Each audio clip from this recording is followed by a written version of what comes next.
Making videos in support of your college application need not be vexing. That is the topic of today's video. My name is Craig Meister. I'm a college admissions coach. You can learn more about me and how you can work with me one-on-one throughout the entire college admissions process on my website, which is collegemeister.com. And if you're interested in learning about whether or not you are or your student is on track for selective college admission in the United States of America, visit areyouontracktogetin.com. Again, that's areyouontracktogetin.com, at which you will complete a free 3-minute assessment. Your results will be emailed to you right away, and they will help you clarify whether or not you are or your student is on track for selective college admission in the United States of America. Let's first discuss what the heck I'm talking about. Videos? Application? Yeah, that's a thing. Basically, over the last few years, a number of selective colleges and unselective colleges alike have decided to either require or recommend or give as an option the opportunity to upload a video of yourself after you've applied for admission. Some colleges even give you the opportunity to do it before you've applied for admission, but in most cases, it's after you've applied and submitted your actual application for admission. They give you a few days in some cases to log into their portals and complete an optional, in most cases, video of yourself. Usually anywhere between 60 and 90 seconds is the final draft video length that you can work with.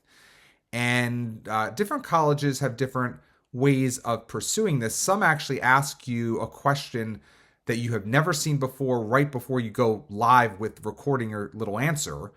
And if you don't like your response to that, you have one more take and that's it. Like you actually have, it's like a little quiz almost on video. But the majority of the schools that do this just basically say, this is your opportunity to introduce yourself. And you have 90 seconds. And this causes a lot of consternation in many students because, as you can imagine, a lot of the selective schools doing this, these are type A students applying in many cases. They're somewhat attention to detail oriented, and they are concerned that without guardrails, they could go off the cliff, basically. And that's a fair fear if you don't understand contextually what these videos are all about, which is basically, it does exemplify, the videos do, the whole way in which the college admissions process has become very much like getting through the velvet rope at Studio 54 in the 1970s. Basically, what's happened here is that it's another way for colleges to judge you subjectively in an increasingly subjective review process. Now, they're not going to say it like that, but it is exactly that. Now, what do you do, though? I mean, at the end of the day, you can't necessarily change your disposition and your affect and your appearance so much. Obviously, some people can change it more than others, but you are who you are. So my recommendation would not be to change into a new version of yourself for this video. I would simply be the best version of yourself for this video. Just so you know, the videos are asked for from a diversity of schools. I'll just name a few. I mean, schools like Brown University up in Providence, Rhode Island. That's an Ivy League school. Gives you an option to do a 90-second video. Chicago in Chicago, Illinois. Bowdoin. Duke even offers this optional opportunity. Wash U in St. Louis. Case Western and Swarthmore and Claremont McKenna. So it's a diversity of schools, and there are others, of course, but those are some of the most selective colleges that allow such a thing as an optional video. Again, in most of those cases, they say it's optional. Only I think one or two of those give you the opportunity to sort of respond to a very specific question. In the case, I think, of Bowdoin, they give you a very specific question. What if I'm unhappy with my video response? If you're unhappy with your first video response, you have the option to record a second one that will ask you a different question. If you choose to respond to a second response, the first video will be deleted and cannot be recovered. The second response will automatically become the video submitted for review and cannot be deleted. So clearly, Bowdoin is more of a high stakes engagement with this sort of recorded video. Wash U and Brown, however, allow you to basically completely pre-produce this video offline or away from their portal, and then you just upload the final product you want to upload. And again, there are different permutations and combinations of this at different schools. But again, the schools that I mentioned are some of the ones that come up the most as causing some feelings of discomfort and disquiet in my student population. So I wanted to touch on these videos today. Because in all cases, whether you have to respond to a very specific prompt in only a few seconds, or you have 90 seconds to just be your uninhibited self, the goal here is for you, like I said, to be the best version of yourself and not to repeat anything that you've already conveyed eloquently on the application itself. They will, in most cases, have read your full application by the time you are able to have your video reviewed. And so you want to only provide value added or augment what you've already stated in your actual application. And these colleges I named today, at least, are schools that are gathering quite a bit of information about you in their applications, right? Their supplements and the Common App essay in most cases. So as a result, you have covered a lot of ground. In some cases, you've already uploaded a resume to these colleges' applications. So please do not regurgitate things in the video that you've already stated elsewhere. This should be an opportunity to provide, like I said, value added and augment your profile with the college, not repeat things you've already stated. So this is your chance to become more likable. This is such a key word. I mean, I wish it wasn't the case, because likability shouldn't really have anything to do with getting into a selective college or university, vis-a-vis all the other very important things. I mean, I don't want you to be unlikable, like a horrible person by any means, but on the full scale, you would assume like being really smart, being a hard worker, being someone with academic and intellectual promise, curiosity, wanting to learn. Those would be things that would be far more important. And they are for most of these colleges. But I can't lie to you and say that this other factor, which is likability, is not encroaching increasingly on the value system of those making the decisions about who to accept or not to accept to particular colleges and universities, including these particular colleges and universities. So, like I said, I don't want you to change your spots to fit in. I don't want you to march to the beat of a different drummer than you really march to on a daily basis. But you can, of course, clean yourself up around the edges a little bit for this video, right? Otherwise, do not get your undies in a bunch, as they used to say, about trying to produce too professional of a video. Do not hire a videographer. Do not feel like you need to demonstrate your iMovie skills in terms of editing prowess, etc. Instead, you need to simply be the star of this video, and you need to share something intriguing, attractive, arguably, about yourself, attractive to the majority of potential audience members. You don't want to make it too idiosyncratic, of course, because then it could rub some people the wrong way. But basically, you want to share something new that makes them like you more.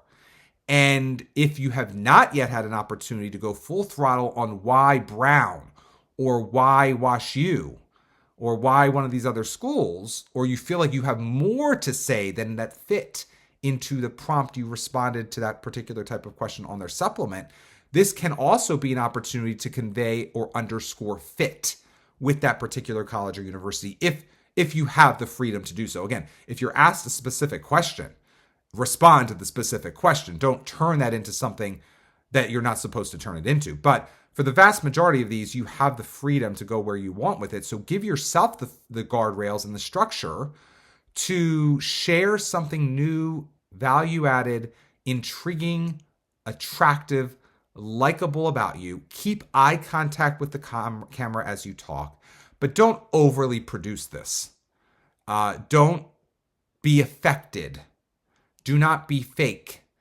Be you, because otherwise you're going to be paranoid the whole time. You're going to be trying too hard. You're going to come across as nervous or fake. That's not going to come across good either. Be who you are. Be the best version of who you are. Again, like I said, make the eye contact necessary on the actual little dot on your screen or where that video is being filmed from, and with the camera, and just try your very best to speak in some coherent, structured, organized way. I would not say write out a little essay, because then you're going to obviously be reading. But it's okay to have some notes. It's okay to maybe memorize something if it's short enough and you can do multiple takes, but the goal is when you're actually mouthing the words is to have it come across like it's not a prepared speech. You want it to come across as organic, natural, and like what I'm doing now. I haven't written this, I'm just talking. And yes, it's not perfectly articulate and eloquent, but I'm just talking and sharing my thoughts sort of as a narrative that is extemporaneous, right? So, but you need to be more organized than I am, frankly, right now. You need to get it together more so than I am, but you don't have to wear a suit or a nice dress. You don't have to have the perfect background. You have to be you, as if you just got to know the person you're talking to in a coffee shop and you're just having a nice casual conversation with them. But you are who you are. And so you want to be the best version of who you are. Don't let this vex you. Don't let this get you paranoid. Yes, it's increasingly important. When it's optional, I would definitely recommend doing it. But at the end of the day, you should never have to feel like you have to be someone else to get into the college you want to get into. If you're starting to be someone else, if you're starting to pretend too much to make this video, you're failing at the video. You need to be you. But you do need to be structured and focused enough to share something or one or two things that, again, make you more intriguing, make you more exciting, make you more likable. Again, the word attractive is not a physical thing I'm not talking about here, though obviously you don't want to look unattractive physically here if you can help it. Like if you're like all messy looking, like clean up a little bit, please. But ultimately, the goal here is not to just be physically as attractive as you normally can be, but really to be personality-wise as attractive as you can be, but who you are. So sort of be on your best behavior and try your very best to convey to colleges something new about yourself that would make you more likable and attractive to the application readers and or admissions officers at that particular college or university. Again, I'm not going to lie to you and say that things beyond your control here could be considered. I hate that I have to tell you that because I don't really trust all of these colleges to be judging you on just things you can control in this video. But with that said, there is a lot you can control in this video. And I'm not talking about the hyper-production of it. I'm talking about the authenticity of who you are. Authenticity. Be who you are authentically. And hopefully they will finish watching the video and feel, you know what? This is a guy who could contribute to our school. This is a girl who I could see at our campus. Or I feel like would add something exciting to his dorm room or her hall or the dining hall or the classroom or the extracurricular spaces on our campus. All right, so keep that in mind. Do not repeat. Go a step beyond what you've already shared to focus on an entirely new topic or build upon stuff you've already stated, but again, in a more authentic, personal way, because here you are, you're talking to the application readers here as opposed to simply writing something to them. So this is where they're going to get to know the full three-dimensional you. Look at this as an opportunity, a great opportunity, and not as a horrifying test of wills. Try your very best. But don't overthink it, because once you start overthinking it and once you start editing yourself too much, then you lose you. So do keep that in mind as you think about how not to allow application supporting videos to vex you. That you don't want that to happen. Don't let it vex you. Now, for these colleges and others, I will say that you want to consider my newest product, which is known as my pre-read. When you finished your Common App and you want to know if it's as strong as possible and whether or not in its current condition your chances of admission are impressive, inconclusive, or inadequate, you need my pre-read. Getting my pre-read now means having me review your entire application just like an admissions officer or admissions committee will review it later, and receiving by email no later than the time you reserve a comprehensive report highlighting what's working and what's not on your full Common App and one Common App supplement. If you've yet to submit your Common App, my pre-read may motivate you to make adjustments to it before your deadline. If you've already submitted your Common App, my pre-read will prepare you for what I deem to be your likely admissions outcome at the institution in question. To purchase my pre-read now, go to mypreread.com. Again, that's mypreread.com. I should say one more thing about these schools particularly, which is for some students who are applying to these schools, I have followed up before providing my full pre-read report. I have followed up and say, Johnny or Janie, can you send me your video? Even though that's obviously not a required part of the application for, I don't think, any of the schools we talked about today, I'm so on the fence. You know, they've got some good stuff about their applications. They got some not so great stuff about their applications. Or in some cases, they have some really great stuff about their applications, and I'm leaning heavily towards saying that the chances of admission are impressive. But if they've already produced the video, I'd love to see it. And so even though it's not a required part of actually getting my pre-read, for some of the students who have been applying to these schools, I have followed up with them before submitting that pre-read report to them and saying, can you share with me your video? Because I want to get a sense of them. And some of them have not yet produced their video, in which case I'll say, look, you know, that could factor in here, but I'll just still provide you my pre-read report without it. And in other cases, they have sent me their videos, and that has solidified in almost all cases my opinion about what I was going to already predict about their chances of admission to the particular institution in question. If you enjoyed today's video, please give it a thumbs up and consider subscribing to my channel. If you'd like to work with me one-on-one throughout the entire college admissions process, go to my website, which is collegemeister.com. Until next time, stay safe, stay well, and most importantly, stay stress-free throughout the entire college admissions process.